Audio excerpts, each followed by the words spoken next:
Hello, what's going on, boys? Well, I was just ringing to have a chat with you all and tell you about where I am on the day, but well, I'm in a place called Betty Hill, which is at the top of the country. I've made it to the top, and now we just have to go right. We've got 50 miles to go tomorrow, and we had an amazing cycle ride through the Highlands today. It was beautiful, and it was about 80 miles, and we stopped off at a pub called the Crask Inn, which is the most remote pub in Britain. It's in the middle of nowhere.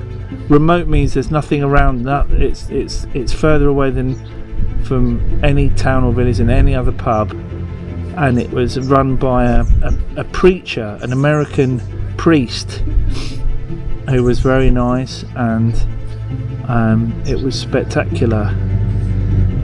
And so we've got one more day to go, and it's 50 miles. We did 80 miles today, so tomorrow's going to be a shorter day, and then I fly back the day after and see you all. So we're feeling very tired, but very good, and it's beautiful up here. Amazing beaches. We saw deer and rabbits and eagles and lovely streams and rivers.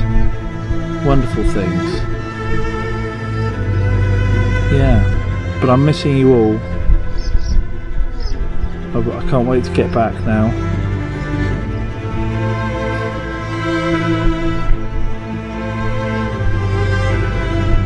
Okay, that's lovely to hear. Now, Remy, please don't be upset by all this, mate. Just, it's just a thing that will pass, okay? We've been cycling away from all our problems, and now I suppose when this finishes we have to go and face them all. Well, I feel in a better place to do that. Do you? Yeah. Yeah. Let's have that. I'll be a better person.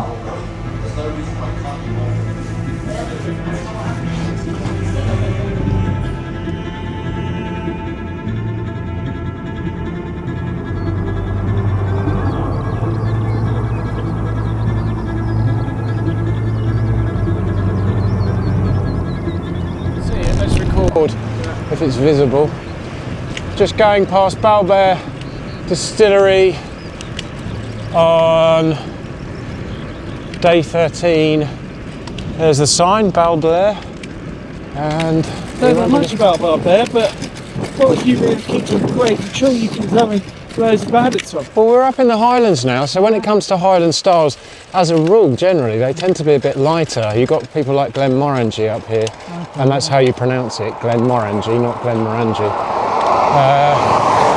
So taller stills, yeah, and just a lighter style. So if you don't like really rich, sweeter styles, or you don't like the peaty Isla ones, you can come for something like Balblair. It's not as well known as some of the other giants, because obviously Glenmorangie, perhaps the most famous of all the Highland whiskies, is famous because they're owned by LVMH and have much more significant marketing budget. Yeah.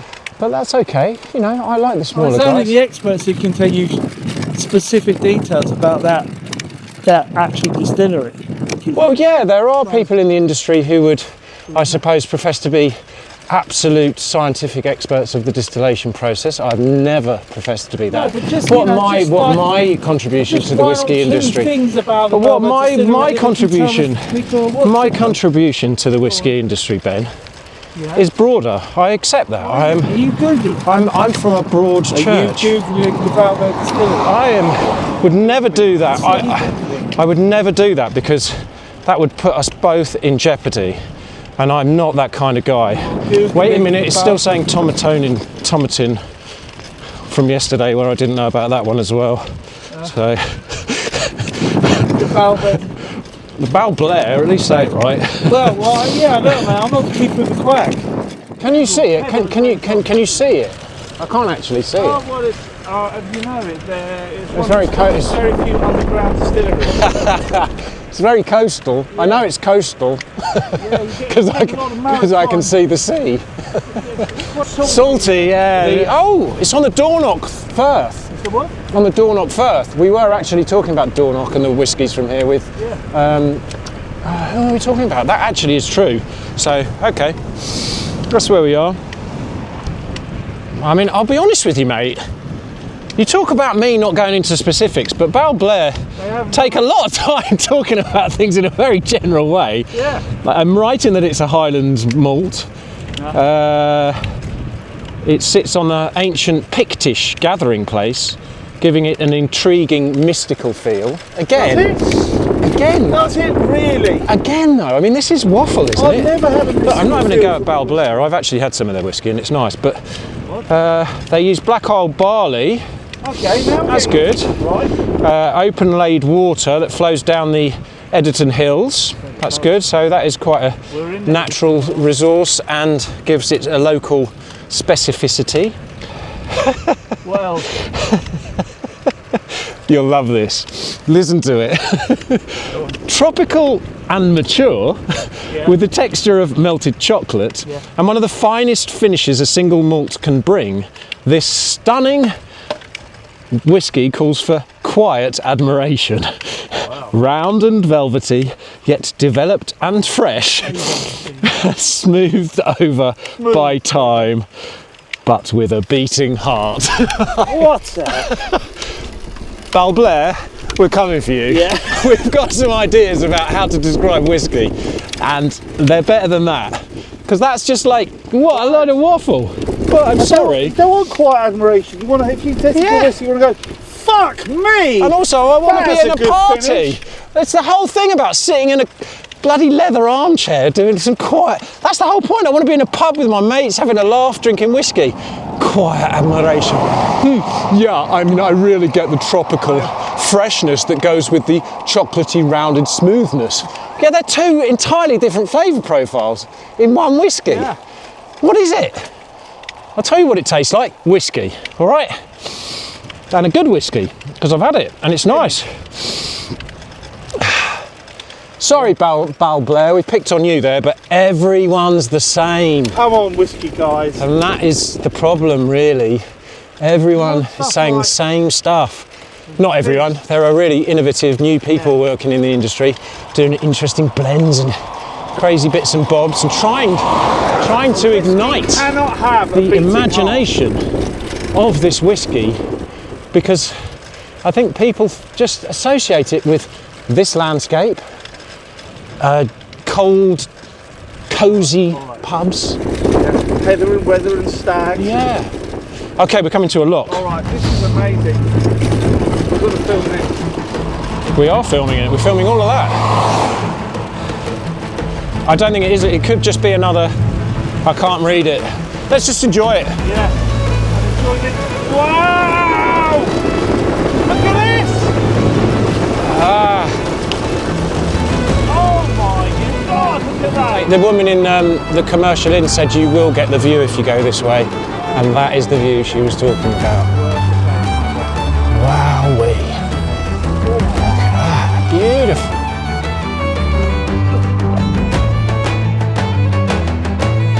Right or die, we're heading to the Invershin Bar and Bunkhouse.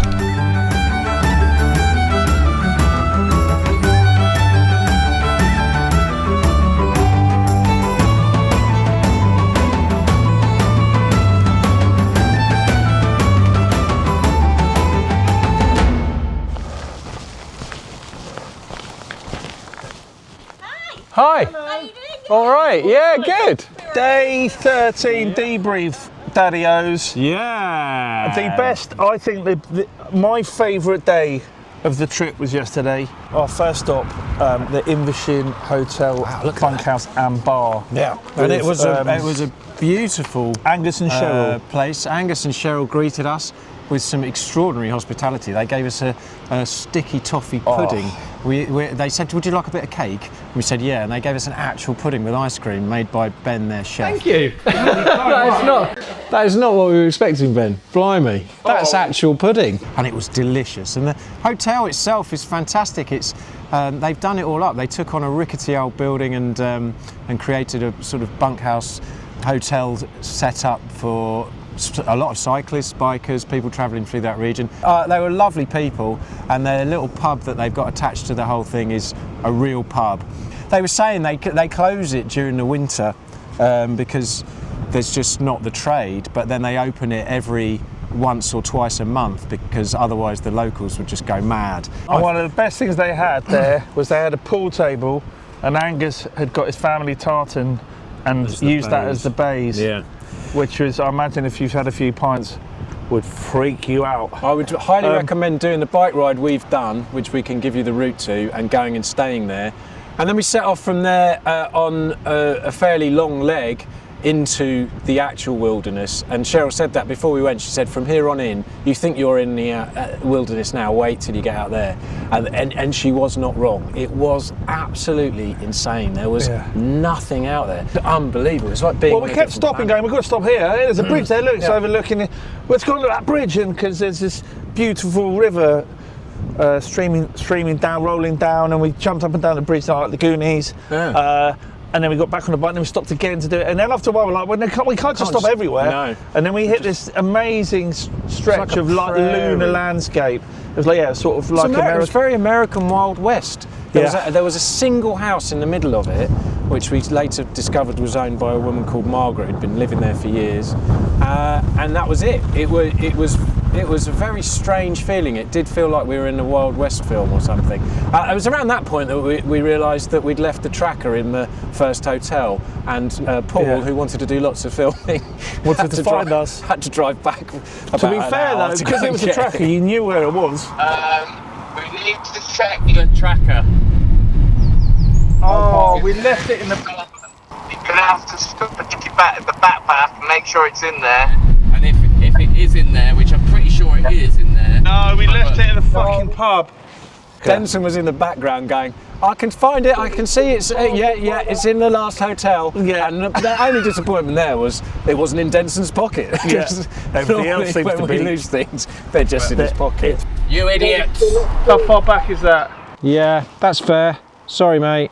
Fuck! And Paul was then playing catch up a bit, but he still managed to get the drone out and get some brilliant shots of that landscape as we cycled up to the Crask Inn.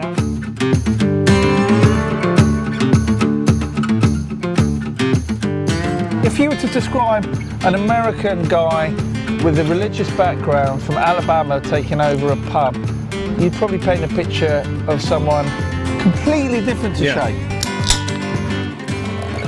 Thanks for having us. We're just hearing the story of how you're here. Yeah, I love it. Scotland's the best. Never been to anything like it. We were saying, you go to the peaks, the lakes down in England, and it's just nothing like this in the UK.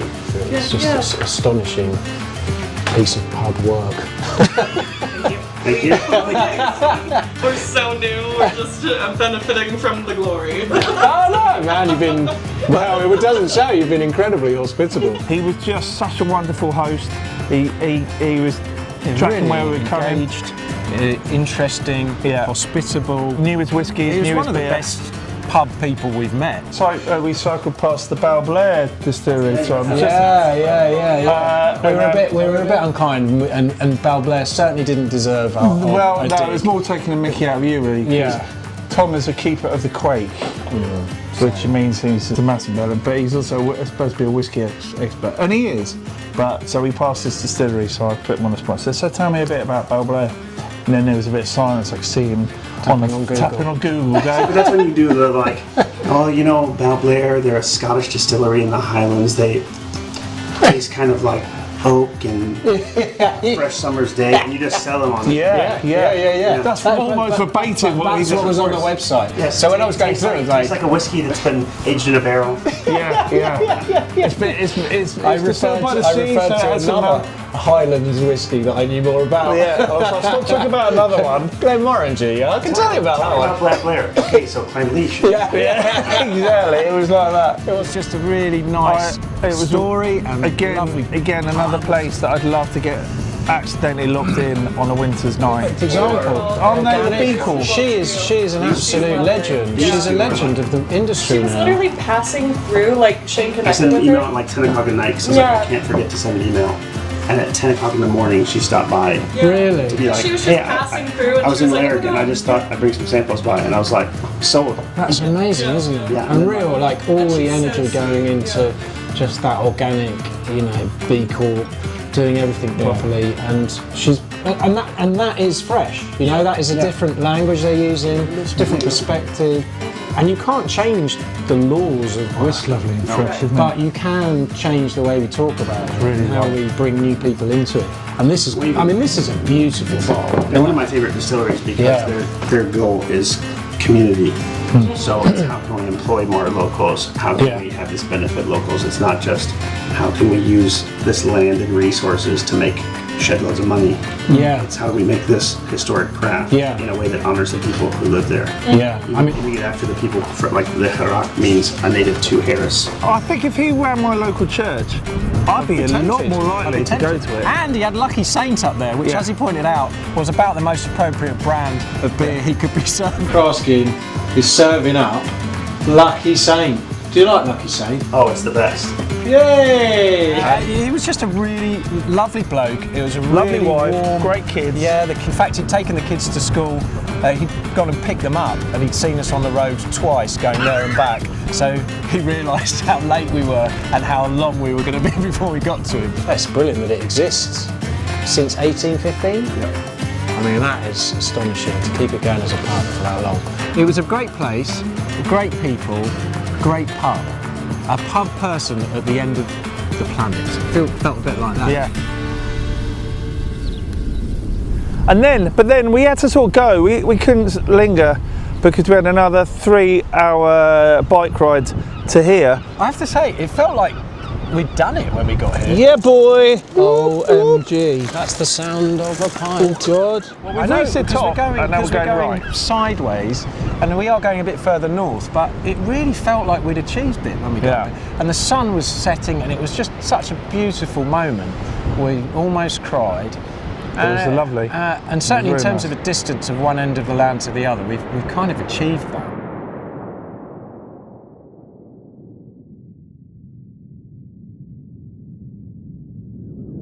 And today's just a bit more of a sort of easy ride. Complacency kills. No easy ride. It's nearly midday and we've got to get to our last destination. Can we go now? We've got 4 pubs to get to, mate, between there and now. Anyway, well done, everyone. It's not finished, but almost. Yeah.